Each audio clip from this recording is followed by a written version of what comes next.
Hello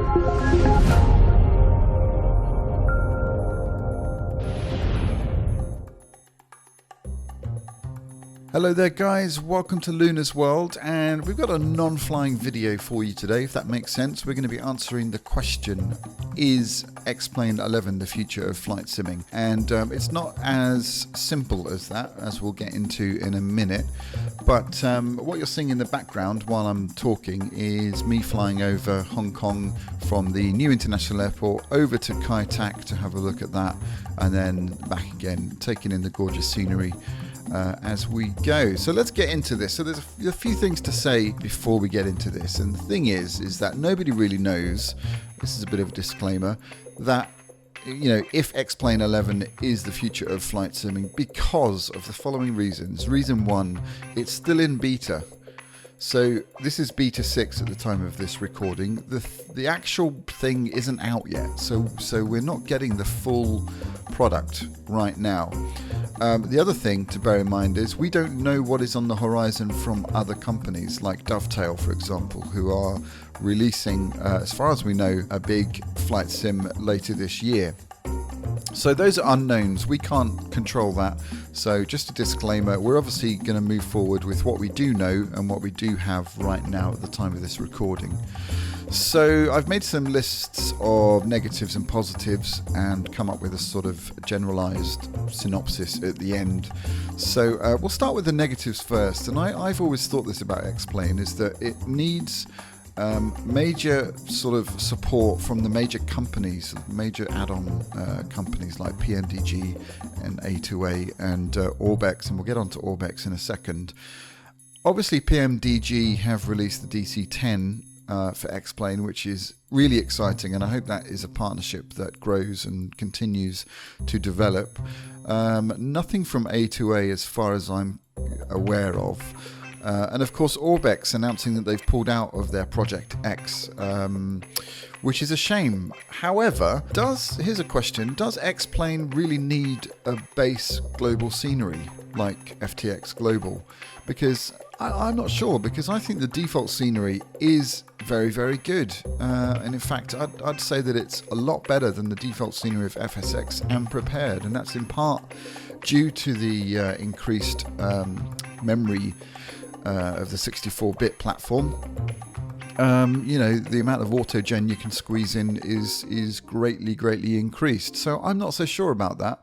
Would we like to see Orbex level scenery, as payware and things like that of individual airports? Absolutely. Orbex are fantastic.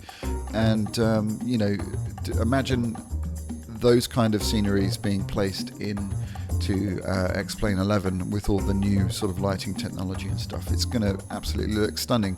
We already have some companies of extremely high quality producing sceneries for X-Plane 11, like Drzecki Designs, with their wonderful New York scenery and their Russian and Polish scenery. Absolutely stunning stuff.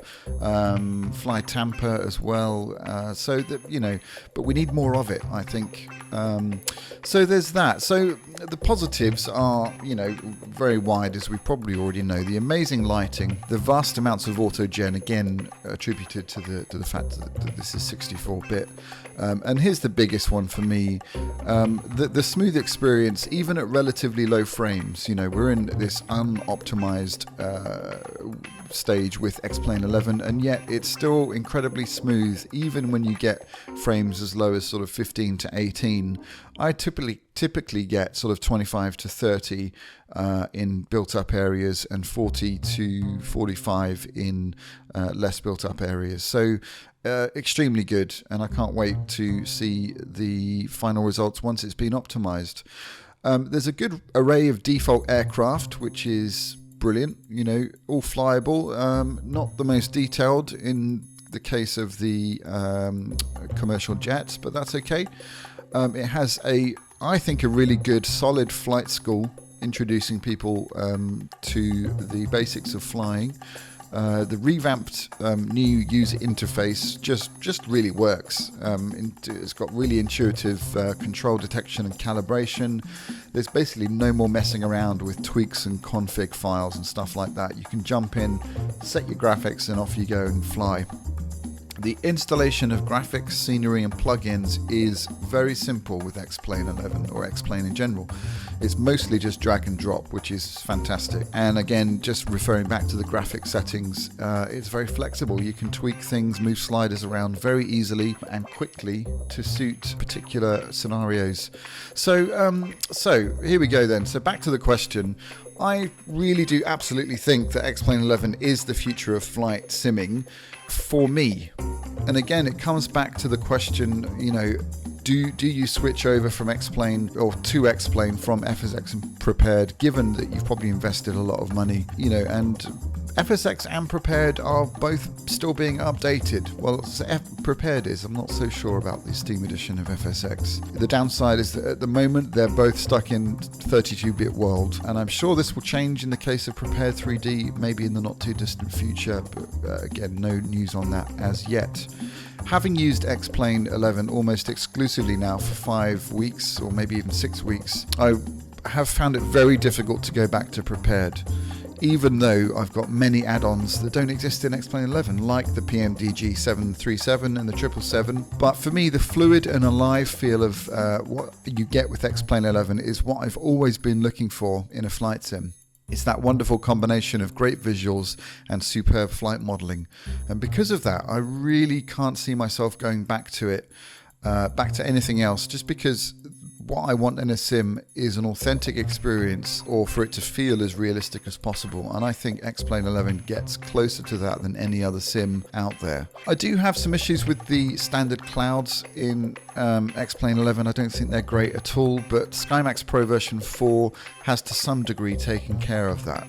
Generally speaking, I think the future of flight simming, whatever sim you choose, is incredibly bright and exciting. It's no longer a very niche, small group of people, but it's opening up to a much wider market. I think the sim that you choose is largely based on what you want to do with it. So if you want to use combat, then DCS is for you. If you want a high detailed aircraft, lots of scenery and stunning clouds, loads of add-ons, then it's Prepared. If you want a cheap option for occasional flying, again with all of those options of upgrading using add-ons, then pick up the FSX Steam Edition on sale from the Steam store. However, if you want a taste of things to come, a flight model that's unmatched by any other sim, stunning visuals, and a real taste of what it is like to fly in the real world, then I think X-Plane 11 is your sim. And again, I'd like to point out, I'm not paid to say any of this stuff. This is my personal opinion, and you don't have to agree with it. I really think the future, whatever you choose, is pretty safe in the flight sim world, especially with the advent of VR, fly inside. That's something personally I've not tried yet, but I'm very excited about that and hope to add that to my list of things to do. So right now, my recommendation for Flight Simming 2017 is, without shadow of a doubt, X-Plane 11. Nobody knows what the future holds. Perhaps Dovetail, as I said, will release an amazing sim in the summer. Who knows? I do know that I absolutely love flying in X-Plane 11, and I really look forward to firing up the software and getting stuck in without the need to spend hours and hours setting up, tweaking for one particular area. So I hope that's been useful. That is my 2 cents, and I hope you've got something out of it. Please let me know your comments. I'm always really, really interested in knowing what you think about X-Plane 11 and flight simming in general. As always, thank you very much for watching. I hope you've enjoyed this. Please like and subscribe, and I will talk to you guys very soon. Thanks again, and bye for now.